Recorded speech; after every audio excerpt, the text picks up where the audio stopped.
দর্শক, চাকরির বাজারে প্রতি পর্বে আমাদের সাথে একজন নিয়মিত অতিথি উপস্থিত থাকেন, যার মাধ্যমে চাকরি প্রার্থীরা বিভিন্ন ধরনের পরামর্শ পেয়ে থাকেন। আজ আমাদের সাথে আছেন doctor Mohammad Taslim Amin Shovon, director and CEO Inoglobe travel and tours limited. কথা বলবো তার সাথে।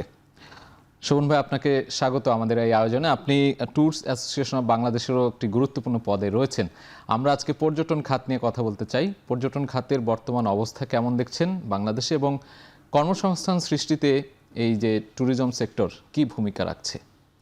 বেসিক্যালি বাংলাদেশের এই সেক্টরটার যে পরিধি, সেই পরিধি অনুযায়ী আমাদের কর্মসংস্থান বা আমাদের যে কর্মস্থল, যে পরিমাণে ডিম্যান্ড, সেই পরিমাণে আসলে জনশক্তি কিন্তু আসলে নাই। এবং এইটিরই ধারাবাহিকতায় কিন্তু আমরা অ্যাসোসিয়েশন থেকে কিন্তু আমাদের একটি ট্রেনিং ইনস্টিটিউট আছে, যেই ট্রেনিং ইনস্টিটিউটটি কিন্তু ন্যাশনাল ডেভেলপমেন্ট স্কিলের অথরাইজ, যেটি গভর্নমেন্ট অনুমোদিত। তো এটির থ্রুতেই কিন্তু আমরা আমাদের আপকামিং যে জেনারেশন আসছে তাদেরকে আমরা ট্রেন করছি এবং ট্রেনিংয়ের পরে তাদের অ্যাটাচমেন্টে পাঠাচ্ছি। সো একই সাময়িক সময় কিন্তু বাংলাদেশের যতগুলি ইউনিভার্সিটি আছে, হসপিটালিটি অ্যান্ড ট্যুরিজম ডিপার্টমেন্ট, ওই ডিপার্টমেন্টগুলির সাথে আমরা কিন্তু স্টুডেন্ট মানে স্কিল যারাই আছে তাদের সাথে কিন্তু আমরা আমাদের অ্যাসোসিয়েশনের বিভিন্ন যেই ইভেন্টস বলেন, বিভিন্ন যেই অ্যাক্টিভিশনগুলি আছে, সেই জায়গাগুলিতেও ওদেরকে এঙ্গেজ করছি। That is also kind of বলা চলে অ্যাটাচমেন্ট।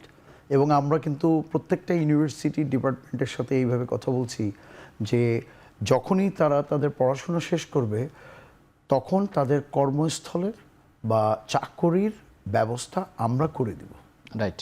একসময় তো এই সাবজেক্টটা ছিল না, এই বিষয়টা আপনি যেটি বললেন যে ট্যুরিজম, হসপিটালিটি ম্যানেজমেন্ট, যেটা এখানে তরুণদের আগ্রহ কেমন দেখছেন? যারা পাশ করে বের হচ্ছে তাদেরকে আপনারা কোলাবোরেশন করছেন আপনাদের পক্ষ থেকে, সেই জায়গাটা কতটা স্মুথ, আরও কতটা স্মুথ হওয়া দরকার বলে মনে করেন সামনে আমাদের এই খাতকে এগিয়ে নেওয়ার জন্য? তবে একটা জিনিস দেখেন, আপনি যদি গত 5 বছর আগে যান তখন সংখ্যাটি অনেক কম ছিল। ইউনিভার্সিটির ডিপার্টমেন্টের সংখ্যা কিন্তু গ্রাজুয়ালি বেড়ে চলেছে। এখন অলমোস্ট প্রায় 19টির মতন ইউনিভার্সিটিতে চলে আসছে। ইভেন দো আমি recently I had a opportunity to have that meeting on north south university. তারাও এখন ভাবছে, চিন্তা করছে যে ট্যুরিজম অ্যান্ড হসপিটালিটি ডিপার্টমেন্ট কীভাবে আমরা ওপেন করতে পারি। ঢাকা ইউনিভার্সিটিতে অলরেডি আছে। তো কেন তারা ভাবছে, তার কারণটা কিন্তু ডিমান্ড আছে। এখন যেটা দরকার বেসিক্যালি পরিধিটা, আমাদের মার্কেট সাইজটাও কিন্তু অনেক বড়, কিন্তু দেখা যাচ্ছে সেই পরিমাণে স্কিল যে মানুষগুলি আসলে এই সেক্টরে আসার দরকার, সেটা এখনও আমাদের অনেক বেশি প্রয়োজন, যার জন্য এখনো পরিপূর্ণ না, আসলেই না। আপনি নর্মালি চেইন হোটেলগুলি যদি চিন্তা করেন, যে এখন পর্যন্ত জেনারেল ম্যানেজারগুলি কিন্তু আমরা কিন্তু বিদেশি নির্ভরের উপরে, যদিও তার কিন্তু একটি ব্রেক থ্রু হয়েছে। বাংলাদেশের সর্বপ্রথম একটি জেনারেল ম্যানেজার আসছে কিন্তু বাংলাদেশ থেকে, যেটি ম্যারিওটেরই একজন, যিনি কিনা এখন দায়িত্বপ্রাপ্ত আমাদের রেনেসন্সে। তো it's already started. I do believe যে ভবিষ্যতে আমাদের দেশের সন্তানরাই এই ইন্ডাস্ট্রি লিড করবে, সেটি জাস্ট সময়ের ব্যাপার আর কি। নিশ্চয়ই আমরাও সেটি আশা করি। একটি বিষয় জানতে চাই যে ট্যুরিজম সেক্টরের বিকাশে কি কি বাধা দেখতে পান আপনি? বাংলাদেশ তো অপার সৌন্দর্যের একটা দেশ, অনেকগুলো ট্যুরিজম স্পট আমাদের রয়েছে, সেগুলো কি যথাযথভাবে সেগুলো ইউটিলাইজ করা হচ্ছে কিনা? আসলে আমরা সবসময় বলার সময় তো বলি যে অপার সম্ভাবনাময় দেশ, এটা তো নো ডাউট। অফকোর্স সুজলা সুফলা এই সুন্দর বাংলাদেশ তো আসলে পৃথিবীর কোথায় আছে আমরা জানিও না। বাট আমাদের যেটি আমরা স্বাধীনতার পর থেকে যেটি দেখে আসছি, তার ভেতরে হলো সরকারের কখনোই পর্যটন প্রায়োরিটিতে ছিল না। তো আই এম ভেরি অপটিমিস্টিক। আমি আশা করি যে আমাদের বর্তমান যেই সরকার আসছেন, তার ম্যানিফেস্টোর ভেতরে আসলে পর্যটনটি রেখেছেন। কিন্তু যখন বাজেটটি দেখলাম, বাজেটটি দেখার পরে কিন্তু আবার সেই হতাশায় আবার চলে গেলাম, যে এভিয়েশন আর ট্যুরিজমের যেই মিনিস্ট্রি, সেই মিনিস্ট্রিটাও কিন্তু মনে করেন যে যখনই বাজেট আসে তার সিংহভাগ চলে যায় কিন্তু এভিয়েশন সেক্টরে। তো আমরা বলছি জিডিপিতে আমরা টার্গেট করছি যে আমরা 8 to 9 আমরা টার্গেট করছি, কিন্তু তার জন্য কিন্তু সে বাজেট বা সে প্ল্যান কোথায় আমাদের? তো সেই হতাশার জায়গাটা কিন্তু রয়েই যাচ্ছে।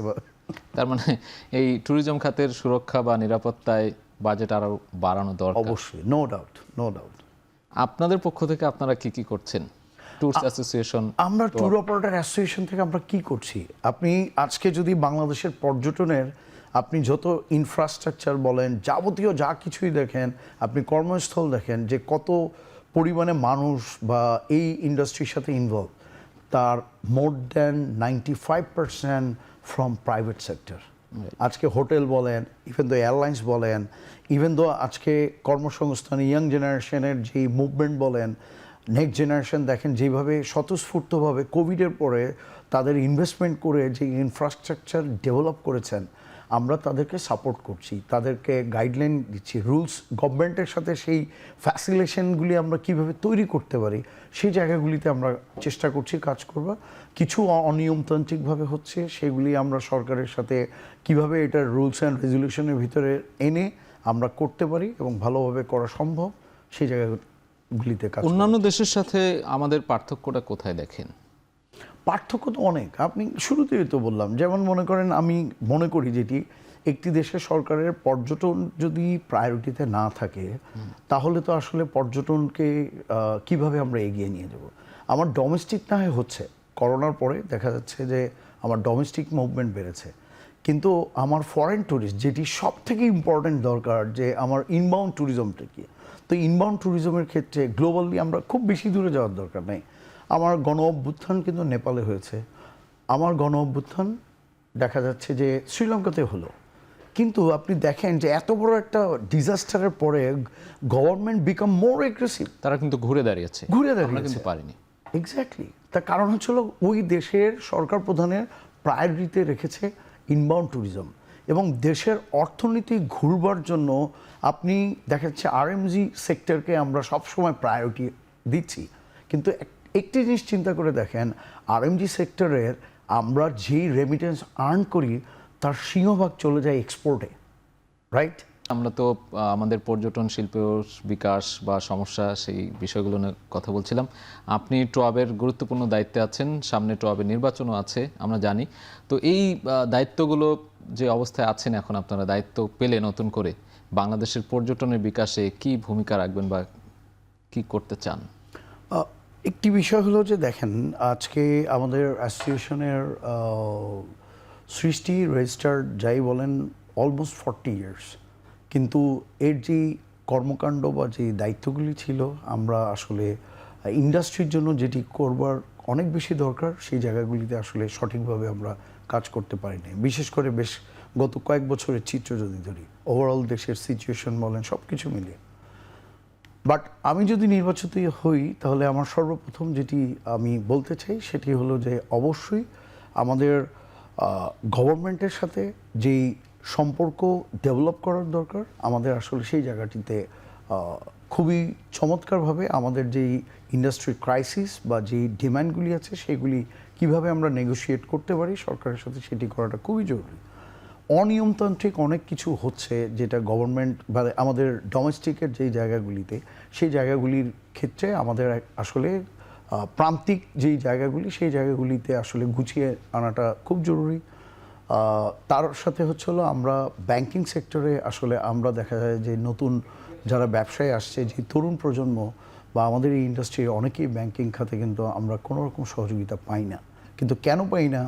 আপনি এরকম একটি ইন্ডাস্ট্রি, যেই ইন্ডাস্ট্রি কিন্তু পৃথিবীর সেকেন্ড লার্জেস্ট ইন্ডাস্ট্রি, আপনি সেটা এয়ারলাইন্স বলেন, হোটেল বলেন, ট্যুরিজম বলেন, তো আমাদের এত বড় একটা ইন্ডাস্ট্রির ক্ষেত্রে আসলে যেই পরিমাণে ক্রাইসিস বা প্রবলেম আছে, এইটির আমরা ধরে ধরে খুব বেশি কাজ করার দরকার নাই। আমি যদি আই ডু বিলিভ, আমার মনে হয় 7 থেকে 8টি কাজ যদি আমরা সঠিকভাবে করতে পারি সেটিও জন্য। আমার ডোমেস্টিকে মনে করেন এয়ারলাইন্সের ক্ষেত্রে ফুয়েলের যে প্রাইস বা যেই এক্স্যাক্টলি, এবং যে প্রাইস যেই সাপোর্ট ইন্টারন্যাশনাল এয়ারলাইন্স পাচ্ছে, কিন্তু আমরা মানে ডোমেস্টিকের ক্ষেত্রে এয়ারলাইন্স গভর্নমেন্টের থেকে আমরা এই সাপোর্ট পাই না, ওয়াইরাজ ইন্টারন্যাশনাল এয়ারলাইন্সকে they are getting that support. তো এই ধরনের অনেক রকম ক্রাইসিস আছে, আপনি সেন্ট মার্টিন বলেন, কক্সবাজার বলেন, সুন্দরবন বলেন, যোগাযোগ ব্যবস্থায়ও তো অনেক ধরনের অনুন্নত। আর এটি এমন একটা যে আমাদের মনে করেন ইন্টার মিনিস্ট্রিয়াল যে রিলেশন, সেই জায়গাটি কিন্তু অনেক ইম্পর্টেন্ট। আপনি প্রত্যেকটা মিনিস্ট্রির সাথে কিন্তু আমাদের এটার সাথে সম্পৃক্ততা, কিন্তু এই সম্পৃক্ততার ক্ষেত্রে কি হয়, ট্যুরিজমটা হারিয়ে যায় যখন প্রায়োরিটিতে অলওয়েজ এভিয়েশন থাকে। কেননা এভিয়েশন তো অনেক বড় একটা সেক্টর। তো আমার বা আমাদের সংগঠন বা আমাদের ইন্ডাস্ট্রি প্রাইভেট সেক্টরের ডিমান্ড কিন্তু একটি, পর্যটনকে যদি বিকাশিত করতে হয় বহির্বিশ্বে বা এটার ইনফ্রাস্ট্রাকচার যদি আরও বৃহৎ আকারে করতে হয়, সর্বপ্রথম মিনিস্ট্রিকে সেপারেট করা উচিত। বাংলাদেশ ট্যুরিজম বোর্ড আমাদের টোয়াবেরই কিন্তু আন্দোলনের ফসল, কিন্তু এই জায়গাটিতে যখনই কেউ আসেন দায়িত্বপ্রাপ্ত, সে শুধুমাত্র 2 বছরের জন্য আসেন, উনি একটি প্ল্যান করতে করতে ওনার ট্রান্সফার হয়ে যায়। এভাবে 2010 সাল থেকে আমরা দেখে আসছি, কিন্তু যার কারণে কিন্তু এটা কোনোভাবেই আর এগোচ্ছে না। দীর্ঘমেয়াদী একটা কর্মপরিকল্পনা থাকা উচিত। এক্স্যাক্টলি। আমার মাস্টার প্ল্যানের গল্প তো আমরা শুনতে শুনতে টায়ার্ড, কিন্তু সেটির এখন পর্যন্ত বাস্তবায়ন দেখতে পেলাম না। আর পর্যটন ট্যুরিজম বোর্ডের ক্ষেত্রে যেটি দরকার সেটি হচ্ছিল প্রাইভেট সেক্টর থেকে দীর্ঘমেয়াদী কাউকে আসলে দায়িত্ব দেওয়া, তাহলেই আস্তে আস্তে যাবে। আর সে সাথে বলবো যে অবশ্যই মাস্টার প্ল্যানের সাথে আমাদের বাজেটটি অনেক ইম্পর্ট্যান্ট। অনেক ধন্যবাদ শোভন ভাই, খুব কম সময়ে অনেক ফলপ্রসূ আলোচনা করেছেন। নিশ্চয়ই আমরা আগামীতে আরও আলোচনা করব। বাংলাদেশের পর্যটন এগিয়ে যাক, ট্যুরিজম খাত কর্মসংস্থান তৈরিতে আরও বেশি বেশি ভূমিকা রাখুক, এটি আমরা সবাই চাই।